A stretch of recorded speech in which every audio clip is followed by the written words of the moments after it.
Hey everyone, welcome back to my channel. Indian TV shows में से कुछ ऐसे शोज हैं जो बहुत ज्यादा लंबे चलते हैं और तारक मेहता का उल्टा चश्मा एक ऐसा ही शो है। रघुनंदन सैनी ने कमेंट किया था, please make a video on Jennifer mystery and Asad torture. So इस पे ये वीडियो बनाया जा रहा है। इन सीरियल्स की पॉपुलैरिटी बहुत ज्यादा होती है जिसकी वजह से ये काफी लंबे समय तक चलते हैं, लेकिन ऑडियंस की तरफ से इतना प्यार, इतना इन्वेस्टमेंट मिलने के बाद भी एंड में हमें कुछ ऐसे डिस्टर्बिंग चीजें सुनने को मिलती हैं जिसको देख के सब लोग शॉक हो जाते हैं। ऐसा ही कुछ हुआ जब तारक मेहता के मोस्ट ऑफ द एक्टर्स ने शो छोड़ दिया और उसके बाद एलिगेशंस लगाने स्टार्ट कर दिए प्रोड्यूसर्स और जेनिफर मिस्त्री बंसीवाल, जिन्होंने मिसेस रोशन का रोल निभाया था, उन्होंने सेक्सुअल हरासमेंट के एलिगेशंस लगाए थे असद मोदी पे। तो इस वीडियो में हम डिटेल में इन कंट्रोवर्सीज के बारे में बात करने वाले हैं। तो यहाँ पर हम 3 लोगों के बारे में कॉन्स्टेंटली बात करने वाले हैं जिनके नाम आपको याद रखने होंगे। पहला नाम है असद मोदी का, जो कि तारक मेहता के प्रोड्यूसर थे। दूसरा नाम है सोहेल रहमानी का, जो कि ऑपरेशन हेड थे। और तीसरा नाम है जतिन बजाज का, जो एग्जीक्यूटिव प्रोड्यूसर थे। बेसिकली इन तीनों का ही तारक मेहता में मोस्ट ऑफ द एक्टर्स के साथ झगड़ा हुआ था। तो जेनिफर ने ये शो ज्वाइन किया था 2008 में। उसके बाद 2013 में मेकर्स ने उनकी प्रेगनेंसी की वजह से उन्हें शो से निकाल दिया। इसके बाद 3 साल तक किसी और एक्ट्रेस ने मिसेस रोशन का रोल निभाया। 3 साल बाद जेनिफर दोबारा से मिसेस रोशन का रोल प्ले करने के लिए तारक मेहता के सेट पे आई, लेकिन 2018 से जेनिफर के कॉन्फ्लिक्ट्स होने लग गए जतिन, सोहेल और असद मोदी के साथ। असद मोदी ने जेनिफर के साथ फ्लर्ट करना स्टार्ट कर दिया और एक बार जब वो लोग सिंगापुर गए थे शूटिंग करने के लिए, तो उस समय असद मोदी ने उनको सेक्सुअली हरास करने की कोशिश की। मार्च को उन्होंने मेरे को बोला, अभी आज तो एनिवर्सरी खत्म ना, आज तो कोई गिल्ट नहीं, आ जाओ रूम में विस्की पीते हैं। नेक्स्ट डे उन्होंने मेरे को बोला कि तुम्हारी रूम पार्टनर तो पूरी रात रूम से बाहर रहती है, तुम क्या करती हो, आ जाओ रूम में विस्की पीते हैं। तो भी मैंने इग्नोर मारा। थर्ड डे उन्होंने मुझे बोला, तुम्हारे होंठ ना बड़े सुंदर है, ऐसे लगता है पकड़ के किस कर लो।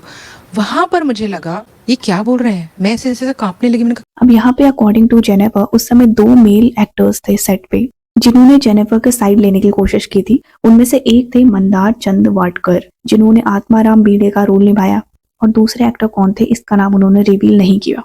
ये सारे इंसिडेंट के बाद असद मोदी ने जेनिफर से बात करनी बंद कर दी थी और वो उनसे डिस्टेंस मेंटेन करते थे। एंड मोस्टली सारे एक्टर्स ने मेंटल टॉर्चर का एलिगेशन लगाया था प्रोड्यूसर्स पे।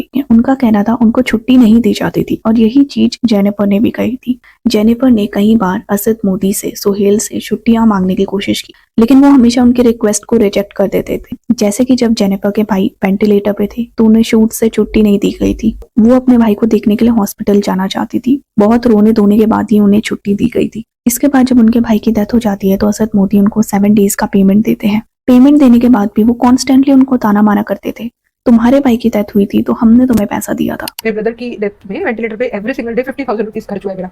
He was on 21 days on ventilator. कभी कभी सिंगल डे में वो बोलती थी, यार 1 लाख आज का बिल आया यार, 1 लाख में कैसे दूं यार।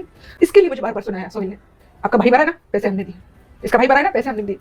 इसी तरीके से जेनिफर को अपनी बेटी के साथ होली मनाने जाना था और उन्होंने मेकर से केवल 2 घंटे मांगे थे अपनी बेटी के साथ होली मनाने के लिए, लेकिन उसके बावजूद मेकर्स ने उन्हें 2 घंटे का टाइम तक नहीं दिया। और यही वो इंसिडेंट था जिसके बाद जेनिफर ने पूरी तरीके से क्विट कर दिया था शो। शैलेश जी ने, जिन्होंने तारक का रोल प्ले किया था, उन्होंने भी असद मोदी के बैड बिहेवियर की वजह से शो को छोड़ दिया था। उनका पहले ही झगड़ा हो चुका था असद मोदी के साथ, जिस समय असद मोदी ने सारे एक्टर्स को उनका सर्वेंट बताया। इसके बाद शैलेश को एज चीफ गेस्ट बुलाया गया था एक शो में जिसका नाम था गुड नाइट इंडिया, और ये सब टीवी पे ही आता था। और ये सब चीजें देख के असद मोदी बिल्कुल भी खुश नहीं थे। उन्होंने शैलेश जी के लिए बहुत ही गंदी लैंग्वेज यूज की थी, जिसके बाद शैलेश जी ने क्विट करने का सोचा। जब उन्होंने अपना रेसिग्नेशन प्रोड्यूसर्स को भेज दिया था, उसके बाद भी वो शूटिंग पे जाते रहे। तो शैलेश क्विट करना चाहते थे, लेकिन मेकर्स ऑब्वियसली इतना इजी तो होने नहीं देंगे कुछ चीज। उन्होंने शैलेश जी की पहले की 3 महीने की पेमेंट्स पूरी तरीके से रोक दी और वो वाली पेमेंट्स भी रोक दी जिसमें Shailesh ji as a good gesture वो शूटिंग करने आ रहे थे। इसके बाद शैलेश जी ने एक कंप्लेंट फाइल किया था और फॉर्चुनेटली उन्होंने असद मोदी के खिलाफ वो केस जीत लिया था। बात आत्मसम्मान की थी, इसलिए फिर छोड़ दिया। आप कैसे गए वहां पे? और उन्होंने बड़ी असभ्य भाषा में बात की जो मुझसे बर्दाश्त। सो होली वाला इंसिडेंट जो मैंने पहले बताया था, उस दिन जेनिफर ने क्लियर कर दिया था दैट वो क्विट कर रही है। नाउ रेसिग्नेशन अप्रूव करने में भी टाइम लगता है। सो तारक मेहता के प्रोड्यूसर्स ना स्ट्रैटेजी यूज कर रहे थे उनके साथ। लाइक उन्हें 3 महीने पहले अपना रेसिग्नेशन देना था और उसके बाद जब वो 3 महीने हो जाते थे तब भी वो अपना अप्रूवल नहीं देते थे। उसके बाद भी वो एक्टर्स को रोके रखते थे।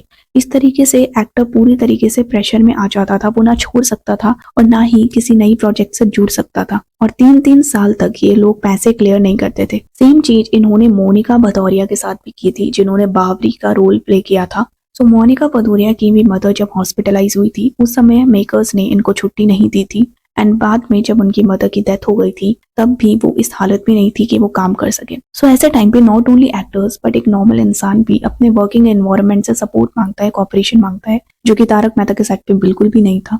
वो कॉन्स्टेंटली प्रेशराइज कर रहे थे मोनिका को कि वो काम स्टार्ट करें और जब उन्होंने सेट पर आना बंद कर दिया तो वो उनके सीन्स कट करने लगे। तारक मेहता ऐसा शो है जो काफी समय से चल रहा है, तो पैसों की तो कोई कमी नहीं है। इतना पैसा मेकर्स को टीवी के थ्रू मिल रहा है, यूट्यूब के थ्रू मिल रहा है। So it is not like कि वहाँ पे फाइनेंशियल क्राइसिस हो रहे थे।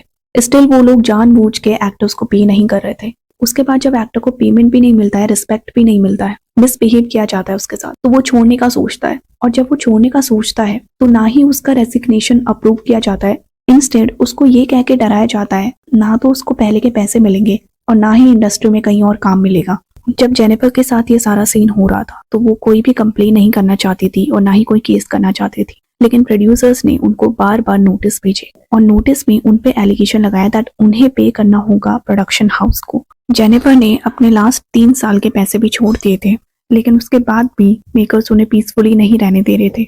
उन्हें कॉन्स्टेंटली नोटिस पे नोटिस भेजे जा रहे थे, जिसके बाद मजबूरी में उन्हें केस फाइल करना पड़ा। केस फाइल करने के बाद उन्हें पता चला कोई भी उन्हें सपोर्ट नहीं कर रहा है। एंड पहले जैसे हमने देखा आत्माराम भिड़े उनका बचाव कर रहे थे, बाद में उन्होंने भी उन्हें सपोर्ट करना बंद कर दिया था। तारक मेहता का केवल एक एक्टर विटनेस बन के कोर्ट में आया था जिसका नाम जेनिफर ने रिवील नहीं किया है।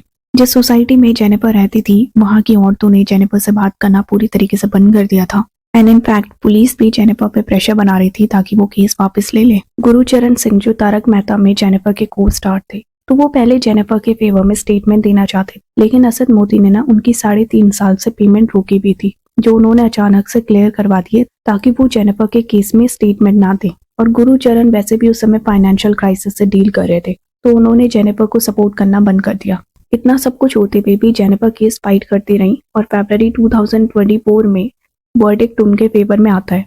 इसमें असद मोदी को जेनिफर की जो पहले की पेमेंट उन्होंने रोकी भी थी वो भी पे करना था, जो टोटल अमाउंट 25 से 30 लाख के बीच में था, और इसके अलावा उन्हें 5 लाख रुपीस अलग से जेनिफर को पे करने थे। तो यहाँ पर जेनिफर अपना केस जीत गई थी, लेकिन वो पूरी तरीके से खुश नहीं थी क्योंकि सोहेल और जतिन को कोई भी पनिशमेंट नहीं दी गई थी और असद मोदी पे भी केवल फाइन लगा के उन्हें छोड़ दिया गया था। इसके अलावा जो मेंटल ट्रॉमा से वो समय गुजरी और उनकी रेपुटेशन भी खराब हुई थी, उनका जॉब भी उनके हाथ से निकल गया था और वो अपने हीलिंग सेशंस भी ले रही थी। इन सारी चीजों का कंपनसेशन तो उन्हें मिला ही नहीं। और इस पूरे सिनेरियो में most of the Tarak Mehta के एक्टर्स को जिस इंसान से प्रॉब्लम थी वो था सोहेल। सोर्सेस के अकॉर्डिंग सोहेल को 2 साल तक बैन भी किया था तारक मेहता के सेट से, क्योंकि उन्होंने दिलीप जोशी उनके ऊपर कुर्सी फेंक के मारी थी। बीच में दिलीप जोशी और असद मोदी का भी आर्गुमेंट हुआ था, जिसमें दिलीप जोशी ने असद मोदी का कॉलर पकड़ लिया था और उन्हें धमकी भी दी थी कि वो शो छोड़ के चले जाएंगे। लेकिन बाद में दिलीप जी ने और असद मोदी दोनों ने ही इस चीज को डिनाई किया था। जेनिफर ने 15 साल तक तारक मेहता के सेट पे काम किया और 15 साल बहुत ज्यादा टाइम है। 15 सालों में आपको पता चलता था कौन आपका अच्छा दोस्त है, कौन आपका अच्छा दोस्त नहीं है, और उन्होंने वहाँ पे काफी क्लोज फ्रेंड्स भी बनाए थे। लेकिन उन सारे क्लोज फ्रेंड्स ने उनको छोड़ दिया जब उन्होंने असद मोदी के खिलाफ केस फाइल किया। इनफैक्ट जब उनकी सिस्टर डिम्पल की डेथ हुई थी उस समय भी किसी ने उनको कॉल नहीं किया, किसी ने उनको मैसेज नहीं किया। तो तारक मेहता के पूरे ड्रामा में हमको देखने को मिलता है कोई भी परेशानी होती है सारी सोसाइटी एक साथ आ जाती है, एक यूनिटी दिखाती है और गलत के खिलाफ आवाज उठाती है। लेकिन रियलिटी में इतना टाइम तक एक साथ काम करने के बाद भी इनके बीच में कोई यूनिटी ही नहीं थी, और ये सारी चीजें जब बाहर आने लगी तो ऑडियंस का व्यू पॉइंट ही चेंज हो गया शो की तरफ। सो इस कंट्रोवर्सी को लेकर आपका क्या ओपिनियन है कमेंट्स में जरूर बताएं। वीडियो अच्छा लगे तो लाइक शेयर कीजिए, चैनल को सब्सक्राइब कीजिए। Thank you.